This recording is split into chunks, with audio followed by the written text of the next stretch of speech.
আজ স্টোরে cake cutting করে সেলিব্রেশন করা হলো। বার্থডেটা কার ছিল চলো তোমাদের ভিডিওতে শেয়ার করবো। আরে না না, আমার বার্থডে না, তোমরা কি ভাবলে আমার বার্থডে? এই যে ফার্স্টেই যাকে দেখালাম ওনার নাম হলো বিল্লো। তো বিল্লোদার ছিল আজকে বার্থডে, আর বার্থডে মানে তো সেলিব্রেশন বানতা হে। আর আমরা স্টোরে কিন্তু অনেকজন, তোমাদের প্রথমেই বলেছিলাম আমরা 27-28 জন স্টাফ কাজ করি, সবাই ভীষণ মজা করতে ভালোবাসি। আমরা সবাই এক জায়গায় হলে তো হই হুল্লোর, মানে কি বলবো আর কি তোমাদের। আর সেখানে একটা বার্থডে বলে কথা, সেটা সেলিব্রেশন করবো না, মানে এই মজা করার যে ছোট্ট সুযোগটা আমরা কি হাতছাড়া করতে পারি? যাই হোক, এই দেখো এখানে কিন্তু বার্থডে বয়কে গিফট দিয়ে দেওয়া হলো।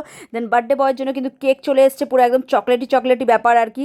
তো যাই হোক, বার্থডে বয়ও কিন্তু খুব চকলেটি, আর চকলেটি কেকও আনা হয়েছে। তারপরে কিন্তু এখানে কেক কাটিং পর্ব স্টার্ট হয়ে গেছে, আর এখানে আমরা কিন্তু সবাই রয়েছি। বাট তোমরা ভাবছো আমি তো বললাম 27-28 জন, তাহলে সবাই কোথায়? আসলে যেহেতু এখানে ডিপার্টমেন্ট ভাগ করা, তাই আমরা কিন্তু এই বার্থডেটা সেলিব্রেশন করছিলাম রেডিমেডের, মানে যে কটা স্টাফ রয়েছে আর কি সেই কজন মিলে।